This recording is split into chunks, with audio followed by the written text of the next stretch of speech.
In the UK, it's estimated a third of children are currently living in poverty. Today, Labour will publish their plan to significantly reduce that figure by 2030. We already know their child poverty strategy will include a lifting of the two-child limit on benefits, making childcare more accessible for working parents on universal credit, and measures that aim to reduce formula costs by up to £500 a year. But is looking after children in need the taxpayers' or the government's responsibility?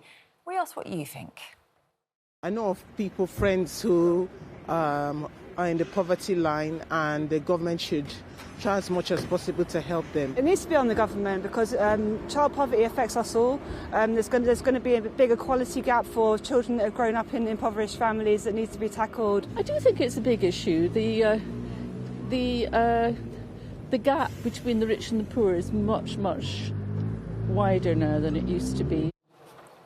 Well, economist Faiza Shaheen says that benefits helped out her family when she was a child. She can't imagine what her life would have been like without that assistance. While journalist and commentator Inaya Folarin Iman says that too many families are dependent on benefits and parents need to take responsibility. Good morning to both of you. Thanks for joining us this morning. Faiza, let's start with you then. Do you think that this is the right move that the government is making here in order to tackle child poverty? Yeah, I think we should be doing more to support children in low-income families and in poverty. You spoke there about myself. Absolutely, my mum had a difficult time whereby, no fault of her own, she had some difficulties with my dad. She ended up on her own for a little while, needs to go on benefit. She had 3 kids. And that support for that period meant that we didn't have to move, that we were properly fed, that we had that support, and then that later helped her get into work. So, you know, that is what we're asking, right? We're saying to people that they need a support at this difficult time, and it's no fault of those children to grow up in poverty, and you want that support. And guess what? We're worth the investment, because later on we do better at school, we get better jobs, we pay our taxes, and so it's absolutely worth supporting people in that difficult time. And what do you make of that? Is it right that that safety net is there in the way that it is at the moment? Yeah, so if it was a safety net where people that have contributed, or that it was a time-limited situation for perhaps 2 years for people that have fallen on hard times to get them back on their feet, I think a lot more people would have sympathy with that. But the reality is it's actually become a situation of worklessness where people are increasingly intergenerationally unemployed. That's not what the evidence shows, though.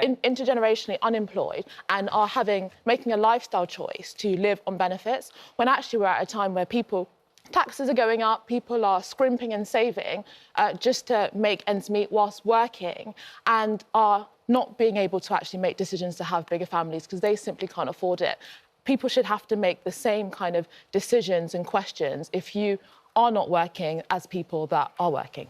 I think it's really easy to come on these shows and demean people, but when you look at the statistics, it's not most of those people that are claiming benefits and need this sort of support actually have one member of family in work. And actually, and again, that story of sort of generations not working, that has absolutely been refuted in the evidence. It's just not the case. Where I do agree with you is that last week we had a budget whereby the taxes were essentially put up on working middle-class people in this country. And that's that I disagree with. But actually, this is done in a really politically unsmart way. What the government should have done last week was to tax the super rich. Those at the very top that have seen their wealth double since 2010, whilst it's true that normal people this have is just been fantasy struggling politics. on their wages. If we look at, for example, the government implemented a mansion tax. This was to appease those on the left that said that we need to tax the rich. This raised 500 million. This is 0.1% of the overall welfare bill if we're including pensions. Well, no, it's a really bad policy. It is a fantasy. It's fantasy that you can just infinitely tax billionaires because they're very mobile.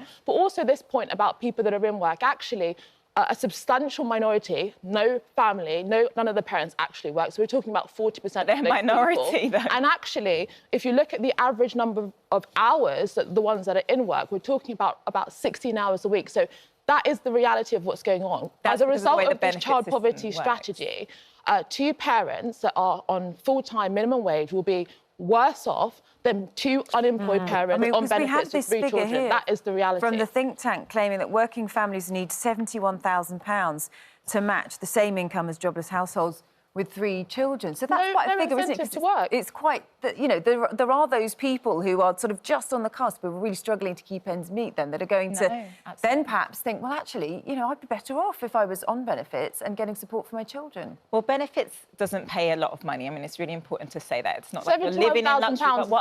But what I would say is that it's absolutely true that most people over the last few years have seen their incomes diminish in real terms. Like, it's so hard to cover the bills. Childcare is so expensive in this country.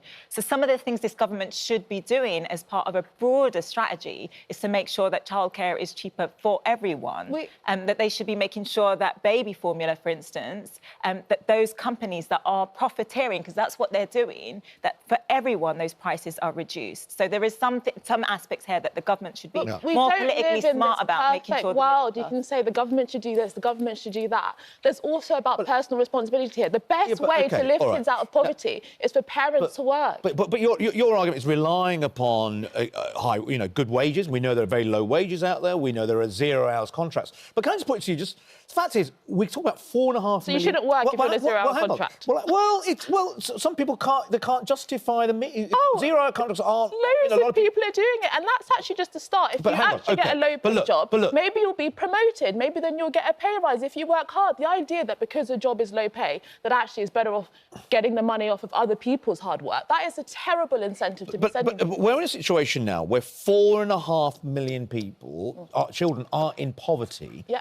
Now, that means that they're not being fed. It means that they are going without food. Are you saying that, I'm sorry, 4.5 million children, you've just got to work it out for yourselves? No one Shouldn't we, in this situation as a society, be going, look, let's just feed this 4.5 million, make sure they're OK, and we can start to address these issues? Let me respond to that. No one seriously believes that child poverty is miraculously going to be eradicated if the 2-child benefit cap is lifted. There was child poverty when the cap was didn't have before. So the reality is, actually, poverty is much more complicated than the Labour Party ticking a box and throwing a bunch of money to families that aren't working. It's often about lack of educational opportunities. It could be about the fact that these families are in lots of debt. They could be living beyond their means, even with the increased money. So the reality is this is just something that's not actually going to tackle the issue. All right. Inaya, Faiza, thanks very much to both of you. And we did put it out to you. You've been getting in touch with your comments, and we also had a poll, didn't we, that was running. We asked you, should taxpayers foot the bill for families on benefits,